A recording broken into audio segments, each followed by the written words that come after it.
Hey everyone, welcome back. I'm Michael and we're going to be getting right back into some more Reddit stories. If you enjoy the video, make sure to leave a like and subscribe. Now, without further ado, let's begin. This story was posted by a user named Intelligent Sand in the True Off My Chest subreddit. The post is titled, "My husband's ex-GF is dying. Her last wish is to be with my husband." As the title suggests, my husband's ex-girlfriend was recently diagnosed with late-stage breast cancer, and her last wish is to be with my husband. My husband, let's call him Seb, and his ex, Tanya, became best friends after their breakup a couple of years ago due to her infidelity. They were together for 5 years. Needless to say, they remained in contact even before he met me. I would be lying if I said it never made me feel uncomfortable, even once. It did, and it still does, because Tanya is still in love with my husband. She has never denied it and would even call or message me when she can't get a hold of Seb. Aside from her cancer, she also has some mental health issues, so my husband always tells me to be kind and patient. Seb is no longer in love with her, of course. She cheated, and Seb swore he would never get back with her and that he only sees her as family. 2 weeks ago, my husband received a call from Tanya to tell him the sad news. My husband cried with her and told her everything was going to be okay. They were on the phone the whole day. They mostly talk via long-distance calls or WhatsApp. They've been in contact almost every day since we left, which always bothers me, but what can I do?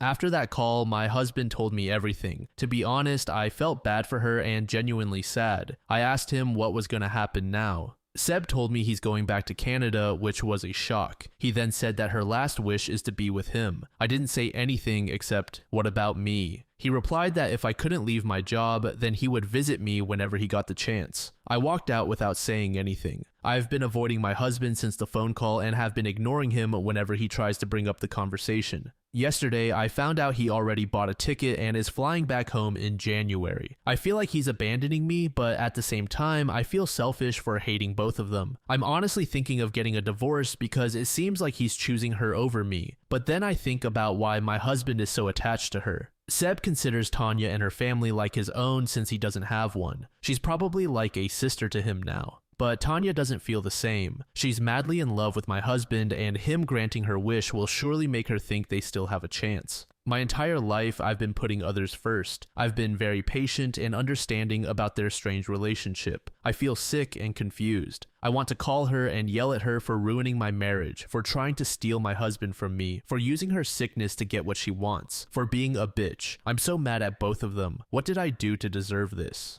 My issues here are obviously with the ex and the husband. Initially, I was trying to empathize a bit with the dying ex, but in the end, I just don't like what she's trying to do. We don't really know what being with him actually means. Does she mean sexually, emotionally, or something else entirely? Regardless of which it is, it's betrayal. Even if the husband goes just to share the ex's last moments with her, I feel like that is emotional betrayal for OP. The entire meeting is occurring based on past romantic feelings for each other, and that's just not something I'd be okay with. I'm also surprised that OP's husband is going through with this, despite his ex being the one who cheated on him. OP left a comment that read, "Thank you all for your comments and messages. I didn't expect my post to get this much attention. All I wanted was to get this off my chest so I can focus on work and other things. I've been a mess, and being in another country with no one but my husband is making my situation worse." While some people think that Tanya might be lying about her condition, unfortunately, she's not. She was originally diagnosed a couple of years ago and has been undergoing treatment for it. Only recently did she find out that it has progressed, and now she is refusing further treatment. Sorry I wasn't too clear about this. My husband said she's giving up. In fact, she wanted to give up a long time ago, but her family, including my husband, wanted her to fight. He's going back to Canada to be her support at her request. Seb did suggest that I go back home with him, but my job here in Australia is a dream come true for me, and I can't just abandon it, especially not for her. I know that divorce is the wise decision here. My husband obviously can't let go of her, and we can't build a life together if he has this baggage. I love my husband so much that I have endured all of this over the years. Thinking of divorce makes me feel like I'm dying, and I don't know if I will ever be ready to let him go. I haven't talked to my husband yet, but I think he already knows what's going to happen. I apologize to everyone who's asking for an update. As many have guessed, I am not a good communicator, which is why the situation has gotten this bad. I am partially to blame for letting this happen to me and to us. I have already contacted a lawyer to know the next steps. Again, thank you everyone for your comments and messages. They made me feel better. I feel horrible for wanting to stop a dying person's wish and for being angry with someone who's helpless, but you are all right. I should also think of myself. User IRL Dean said, I'm sorry that this is happening to you. To be honest, he's shown you who his priority is now. I understand that Tanya is dying, but deciding that he will leave and come visit you, his wife, while taking care of his cheating ex-girlfriend in another country, that's too much for me. Not to mention that he bought the plane tickets without discussing it with you. Sure, you've ignored him, but his decision to go back without talking it out with you is the root of this problem. Who in their right mind would ask a married man to care for her just because she's dying? I noticed that you said Tanya is his only family, but you're his family too. User Roundbrush said, you know what's especially gross? Your husband was carrying on with his ex all these years, knowing that she was in love with him. He valued her feelings for him, and they were having an emotional affair. That is why it was so easy for him to abandon OP. His feelings for his ex were always there. Now, that emotional affair is about to become physical. It's disgusting on all levels. OP, you need to be strong and not a doormat. If they want each other that badly, then step aside and don't let them trample your heart. Leave on your terms and don't let them dictate your heartbreak. User Minutebox said, well, it's time to put your foot down. No matter how sick someone is, this kind of request and expectation is manipulative and wrong. Anyone who would call with that kind of news and then ask for such an extreme request raises some doubts. Are you sure her diagnosis is as severe as she's claiming? Tell your husband not to bother coming back and that you will be filing for divorce. The fact that he even entertained her request is enough. Let him know that when she's gone, he will not have you to fall back on. Update. First of all, I apologize to those who have been messaging me over the past year asking for an update. I was a mess after what happened and couldn't talk about it even to my family. I was reminded of this post because someone messaged me on this Reddit account today. It's been over a year and a lot has happened. I think I'm now ready to talk. Seb did end up flying back to Canada in January last year. Before he left, we talked about the situation, and I told him I'd been in contact with a divorce lawyer. He was surprised and said he didn't expect me to leave him just because he needed to be with his family. At that time, all I felt was anger. I was so mad that he was making it sound like I was the bad person. Nevertheless, the conversation didn't end well. He left without any closure, but said he would be back in March. I was left alone. From January to March last year were the darkest days of my life. I knew I had done nothing wrong, but I ended up blaming myself for everything. I hate to admit it, but I canceled the meeting with my lawyer as I started to doubt whether I really wanted to leave him or not. I loved him so much that I was willing to accept him again when he came back. During the entire time he was gone, he rarely called to check on me. I had to call him most of the time. I felt so alone and sad. I begged for his attention, for him to give me some of his time, to be with me again. All that time, he kept telling me that Tanya needed him more. In March, I was expecting him to come back so we could talk, but he didn't return. He said he needed to stay longer and promised me he would be back in May. When I got that call from him in early March telling me he wouldn't be flying back to Australia, it felt like a switch suddenly turned off inside me. I stopped caring. When he told me he wouldn't be back until May, I knew I had to move forward without him. Fast forward to May, he was back. That day, we sat down to talk. He broke down and said, I can't lose you too. When he said that, I thought Tanya was gone. But no, she's not. As far as I know, she's still alive today. I asked what happened, and he told me that Tanya asked him to go back and be with me. He said that Tanya is sorry for everything. Seb didn't want to leave her, especially when he saw how bad she was doing. They had a fight, and according to him, Tanya wants him out of her life.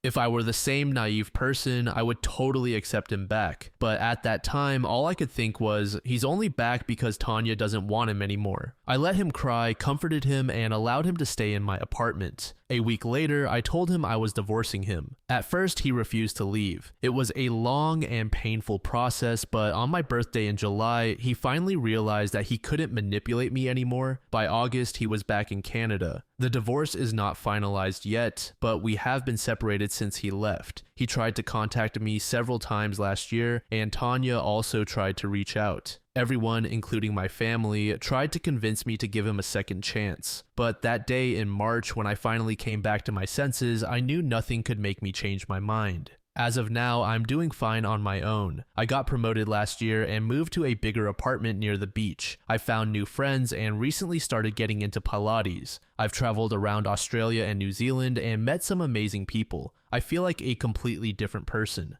Last year was a major turning point in my life. Seb still bothers me from time to time, but he knows I couldn't care less anymore. Sometimes I talk to him. I still care, but not as much. Our mutual friends have told me that he's not doing well. He has become an alcoholic and can't find a good job because of it. He's mostly couch surfing because Tanya doesn't want him living with her. That bitch. Thank you so much, Reddit, for taking the time to read this and my post from last year. Your advice means a lot to me. For those who are in the same situation as I was, please know that everything will get better. I thought I couldn't get through this. There were times when I considered taking my own life. It was hard, but I promise you it will get better. You'd be surprised how strong you are and how amazing life can be.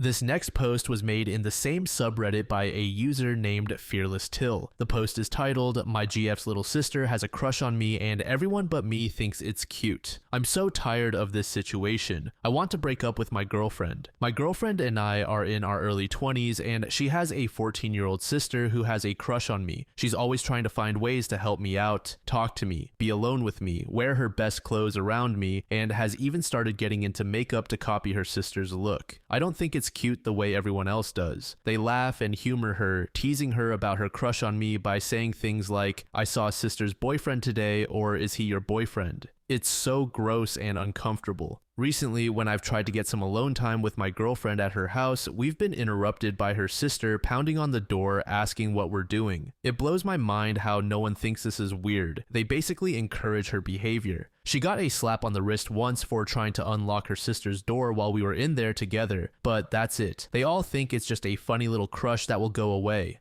My girlfriend especially thinks it's hilarious because she knows I would never go for a child. No kidding, I wouldn't. It doesn't bother her because she's 14. I'm worried that one day her sister will start spinning fantasies about things we did. I'm in my 20s, for crying out loud. I can't have a lie ruining my life. I've talked to my girlfriend about her sister's behavior and how serious I am multiple times, but she always brushes it off. I really love my girlfriend and we've been together for 2 years now, but I want to call it quits. I had hoped to marry her someday too. No one is taking me seriously, and the last thing I need is a child saying I came onto them or something like that. I don't even visit the way I used to anymore just to avoid this 14-year-old. That's depressing. My girlfriend doesn't like coming over to my apartment because I have roommates and her house is much nicer, but I won't go over there anymore because of her sister. I just had to vent. Thanks for listening." User Choice Intention said, "Ask your girlfriend if she would still think it was so funny if her sister were 18. To this comment, OP said, "I fucking had it," and you know what she says? But she isn't. It's crazy. It's almost like she doesn't see the danger in this situation because her sister is a minor and knows that I would never touch a minor. That's not the point. The point is that a minor can lie. And I'm not a victim blamer. I'd believe the child too. Why? Because that's what you're supposed to do. You believe the victim.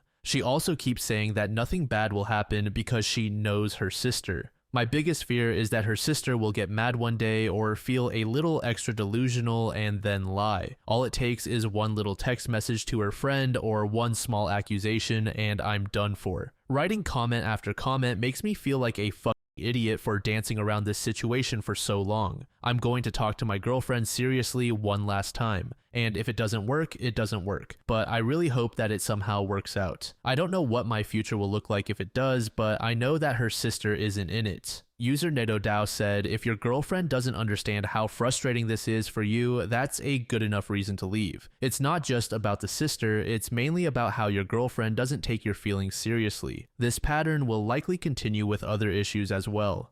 To this comment, OP said, "I never thought about it this way. This is the only thing we ever fight about. In the past, we've never had a problem that we couldn't solve, and she's always respected my opinions and boundaries. If I didn't like something, she would stop. but she thinks this is different because it's so personal since it involves family. She claims that nothing bad will ever happen because she knows her sister and understands what type of person I am. I don't trust her sister. One day, she could become really delusional or upset and lie. My girlfriend thinks I'm paranoid, but I believe I'm just being realistic. I hadn't considered what might happen in the future if something arises and she doesn't take it seriously, especially since this is the first time we're facing such an issue. I plan on talking to her one last time and having a real, deep conversation about it all. If she won't come to terms with everything, I don't think this relationship will work out long term. I don't want that to happen though. I'm serious when I say that I wanted to marry her someday. She's an amazing person and I would really hate to lose her over this. User MuttV253 said, I say don't go over there anymore. Tell your girlfriend that if she wants to see you, you can go out together or she can come over to your place. If she can't understand why or throws a fit after you've explained yourself multiple times, then I would consider breaking up with her. However, if you put your foot down and say you will not step foot in that house anymore, your girlfriend and her family might take it more seriously.